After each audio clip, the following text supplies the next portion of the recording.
Assalamualaikum warahmatullahi wabarakatuh. Alhamdulillahirabbil alamin wassalatu wassalamu ala asrafil anbiya'i wal mursalin wa ala alihi wa ashabihi ajmain. Raditu billahi rabbah wa bil islami dina wa bi Muhammadin nabiyya wa rasulah. Allahumma sholli ala Muhammad wa ala ali Muhammad kama shallaita ala Ibrahim wa ala ali Ibrahim wa barik ala Muhammad wa ala ali Muhammad kama barakta ala Ibrahim wa ala ali Ibrahim fil alamina innaka Hamidum Majid. Puji dan syukur marilah sama-sama kita panjatkan kehadirat Allah Subhanahu wa taala. Salawat berangkaikan salam kepada Nabi besar Muhammad sallallahu alaihi wasallam beserta para keluarga dan sahabat beliau sekalian, dan semoga kita sebagai pengikutnya senantiasa istiqomah dalam menegakkan sunnah-sunnahnya hingga hari berbangkit kelak. Alhamdulillah kita masih berjumpa kembali dalam pembelajaran kali ini meskipun dalam suasana yang berbeda ya. Jadi biasanya kita bisa bercanda, bisa saling bersenda gurau, bertatap muka di kelas. Namun pada kali ini berhubung dalam situasi pandemi COVID-19, kita masih diharuskan untuk belajar dari rumah melalui pembelajaran jarak jauh. Tapi bagi Bapak it's okay, no problem. Ora ono opo-opo, tidak ada masalah apa-apa. Yang terpenting bagi Bapak, anak Bapak, siswa-siswi Bapak sekalian tetap semangat, tetap menyemangatkan semangat 45 agar pembelajaran kita pun masih tetap semangat walaupun dalam situasi yang tidak kondusif, artinya tidak bertatap muka ria. Oke, langsung saja. Sebelumnya Bapak ingin ingatkan bahwa selama proses pembelajaran ini tolong poin-poin pentingnya dicatat. Jika ada tugas nanti tolong dikerjakan, dan paling pentingnya tolong kamu isikan daftar hadir online yang linknya nanti akan Bapak kirimkan dan akan Bapak salinkan di deskripsi video di bawah ini. Jadi kamu tinggal klik linknya, isi saja biodata yang diminta. Biasanya hanya nama lengkap dan pilih kelas. Jika kamu kelas 3, ya kelas 3, kelas 2, ya kelas 2, kelas 1, ya kelas 1. Oke, untuk pada kesempatan ini kita akan membahas tentang perlindungan dan penegakan hukum di Indonesia. Pasti kamu sudah tahu lah materi kelas berapa ini. Oke, tepat sekali. Materi ini disampaikan khusus bagi siswa-siswi kelas 12 MIPA, anak-anak Bapak tercinta yang good looking, baik yang ladies and gentlemen-nya. Semoga kalian tetap semangat ya di masa-masa seperti ini. Oke, berbicara masalah perlindungan dan penegakan hukum di Indonesia, poin yang harus kita tahu dulu apa itu hukum. Itu dulu yang paling penting. Nah, jadi Bapak di sini menjelaskan secara simpel, sederhananya. Hukum itu aturan. Aturan yang bagaimana, Pak? Aturan yang mengikat dan terikat. Jadi ketika kita sudah menyatakan diri sebagai sebuah masyarakat, menyatakan diri sebagai bahagian dari sebuah negara, maka aturan-aturan yang ada, hukum-hukum yang ada di negara tersebut ya harus kita akui, harus kita patuhi. Itulah yang disebut dengan kita tuh terikat. Nah, jadi Pak tadi katanya hukum juga mengikat. Ya mengikat. Kenapa?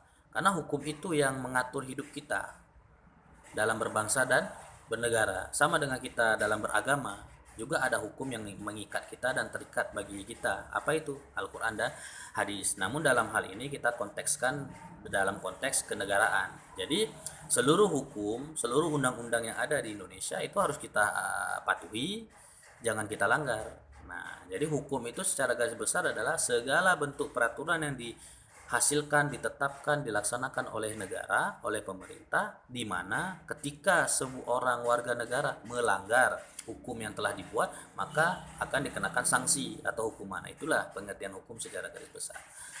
Nah, kemudian kita lanjut lagi. Nah, bagaimana Pak dengan perlindungan hukum? Apa sih yang dimaksud dengan perlindungan hukum? Oke, biar Bapak tidak terlalu sok pintar. Nah, gitu ya. Jadi kita kutip dulu nih pendapat dari ahli tentang definisi perlindungan hukum. Nah, jadi ada dua ahli nih, Bapak kutip ya pendapatnya.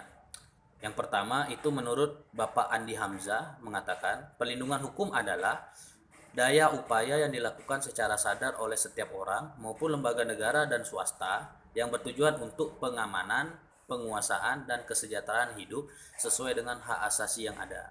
Nah, itu menurut Bapak Andi Hamzah. Jadi kesimpulannya untuk menjaga pengamanan, penguasaan dan penguasaan serta nanti akan terwujudnya kesejahteraan hidup. Sedangkan menurut tokoh yang kedua yaitu menurut Bapak Simanjuntak, nah, orang Medan ini berpendapat begini. Pelindungan hukum adalah segala upaya pemerintah dalam menjamin kepastian hukum dan memberi perlindungan kepada warganya agar hak-haknya sebagai warga negara tidak dilanggar, dan bagi yang melanggar dapat dikenakan sanksi sesuai dengan peraturan yang berlaku. Jadi itulah kesimpulan daripada perlindungan hukum. Jadi intinya adalah perlindungan hukum ini adalah upaya dari pemerintah untuk menjaga rakyatnya agar tidak terjadi yang namanya pelanggaran terhadap hukum itu sendiri. Jadi meskipun hukum itu ditetapkan untuk menghukum orang yang bersalah, pemerintah juga masih memikirkan kalau bisa jangan sampai warganya, rakyatnya melanggar hukum itu sendiri. Nah, itu poinnya ya. Nah, mengenai perlindungan hukum ini juga kita harus mengetahui bahwa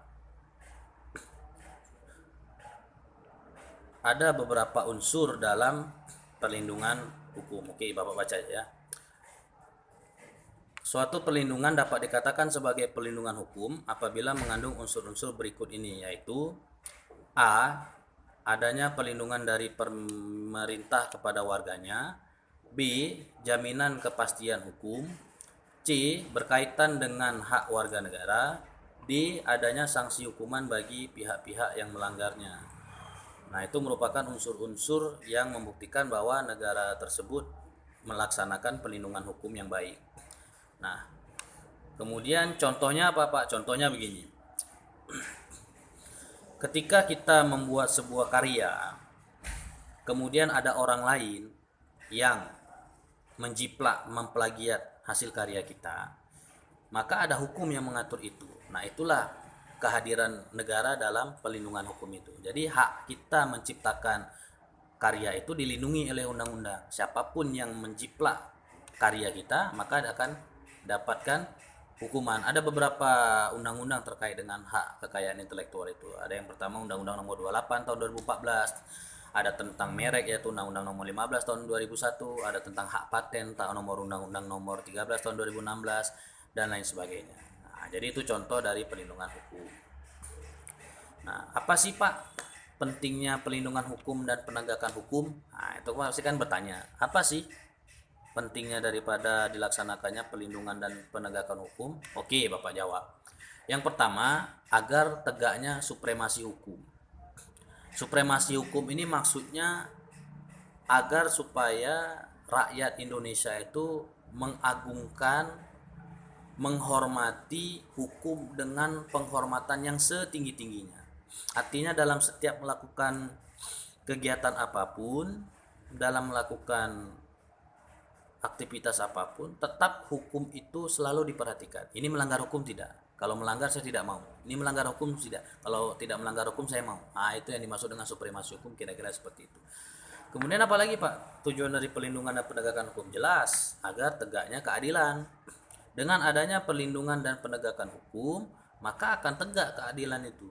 Orang yang ingin melakukan kesalahan, sebagaimana orang yang sudah membuat kesalahan itu dan telah dihukum, maka berpikir 2 kali lipat untuk melakukan pelanggaran yang sama. Nah, itulah fungsi dari perlindungan dan penegakan hukum. Kemudian apa lagi Pak? Tentu yang terakhir adalah untuk mewujudkan yang namanya perdamaian dalam kehidupan di masyarakat. Dengan adanya perlindungan dan penegakan hukum yang baik, maka kehidupan di masyarakat pasti akan tentram, aman, dan sentosa. Nah, jadi itulah yang harus kita pahami, bahwa perlindungan dan penegakan hukum itu wajib ada dalam sebuah negara agar kehidupan masyarakatnya juga terjamin.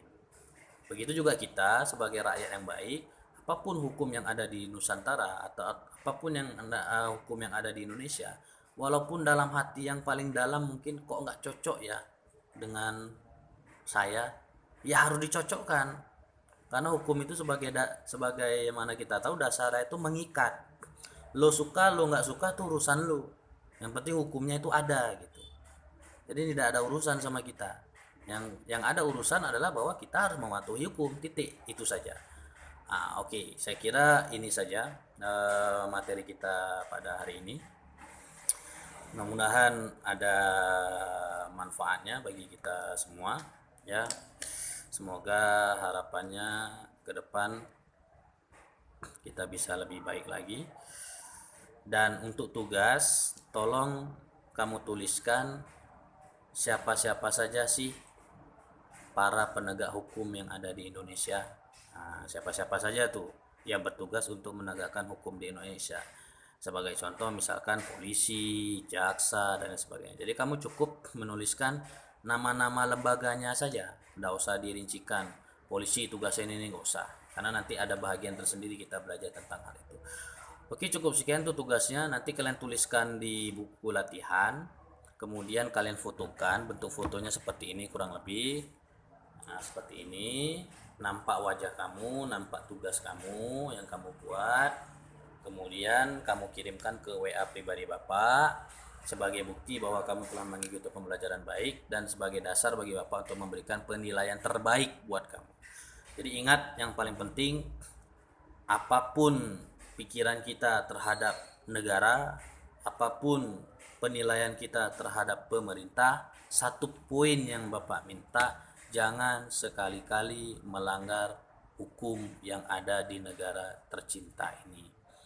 Karena pada prinsipnya kita manusia, kita punya akal dan pikiran, kita punya pembeda antara yang baik, mana yang buruk. Maka harapan Bapak, sebagaimanapun penilaian kalian, penilaian kita terhadap negara dan pemerintah kita, poin pertama yang paling penting dan satu-satunya, jangan pernah melanggar hukum. Itu saja yang kita minta.